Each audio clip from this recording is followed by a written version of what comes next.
This might be one of the craziest and wildest things you'll hear today. And to put the cherry on top, I'll show you how the CIA was involved and probably confirmed that an idea that sounds like fiction actually isn't. Look, during the height of the Cold War, the United States and the Soviet Union were engaged in a relentless battle. And one of the most important fields was information. The stakes were really high, and whoever had the upper hand in intelligence could decide the course of history. And this game of shadows, traditional espionage wasn't just enough. This is exactly why the CIA came up with an idea so bizarre it sounds like fiction today. They decide to use psychic spies. Now, the fear of falling behind drove them to start a top secret experiment called Project Stargate. With this project, they explored the human mind's potential to see distant locations without ever leaving the room. But wait. Let me explain why this is really huge. It wasn't just a wacky theory. It actually worked pretty well sometimes. The CIA had heard rumors that the Soviets were already using psychic spies, meaning that America might already be vulnerable without even knowing it. It was this fear that pushed the agency to act quickly and search for people with remarkable mental abilities. That's when they called Ingo Swann, an artist with no military background, but with a strange talent that intrigued the CIA. He had remote viewing. Now, what the is remote viewing? Remote viewing works like this. The CIA would give Swann a set of coordinates. Just, random numbers. Swann's tasks? He only had to travel to these places mentally and describe what he saw, Something that's super easy, right? Well, this might sound confusing, but it's actually very simple. The idea was that the mind, under right conditions, could transcend physical limits.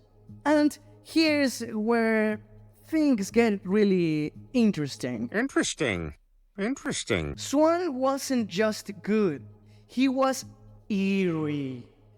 In one of the earliest tests, he described a remote Arctic base with a metallic structure partially buried in snow.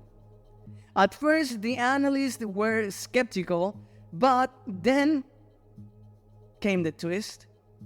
Satellites confirmed the existence of the base, just as Swann had described it.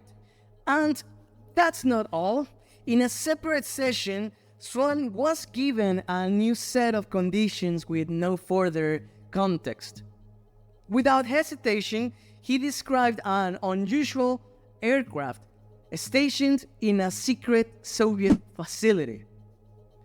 The plane had sleek angular wings and a low flattened body, remarkably ahead of its time, almost like a stealth bomber. This wasn't just a wild guess. Again, when satellite surveillance followed up, the CIA confirmed Swann's account. It was an undiscovered Soviet prototype that even the intelligence community had no prior knowledge of. And this is true. These discoveries seemed too good to be true, and they raised a crucial Question, hear this out. If a person could uncover military secrets just by thinking about them, what else might be possible? Well, they had the same questions, and they didn't stop there. They then decided that things were getting really addictive. The CIA brought in another remote viewer named Joseph McMonigal. When reviewing a set of coordinates, McGonigal claimed to see a Soviet submarine base in a place nobody expected. At first, analysts rolled their eyes until they checked the latest satellite images. And guess what?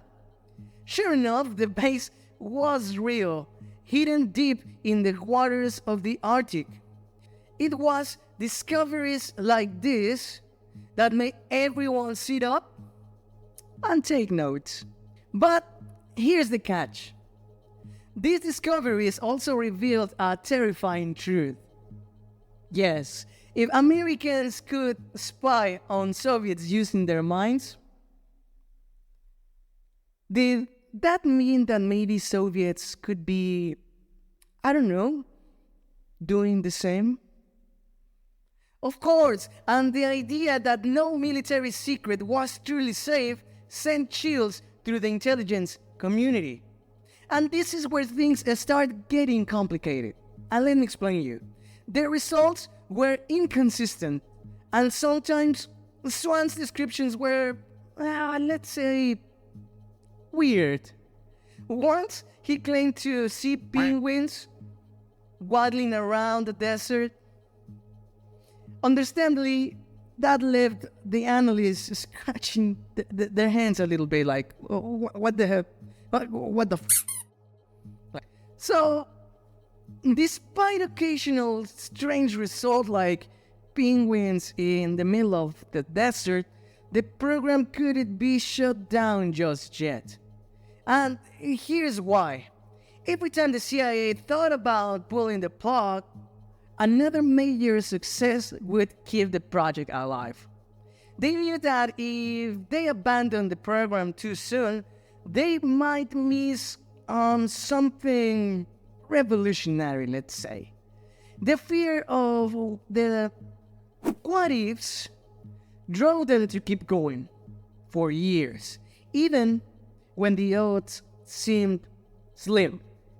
But unfortunately, by 1995, the program was officially shut down, with the government calling it inconclusive. But here's the thing, even though the Stargate project ended, the question remains. Was there more to remote viewing than we'll ever know? And here's the part that will leave you thinking. What if some of the things the Stargate project discovered were too dangerous to be revealed? Or what if the program unlocked something about the human mind that governments wanted to keep secret? Yeah, this could be the reason the full story has never come out. Or what do you think?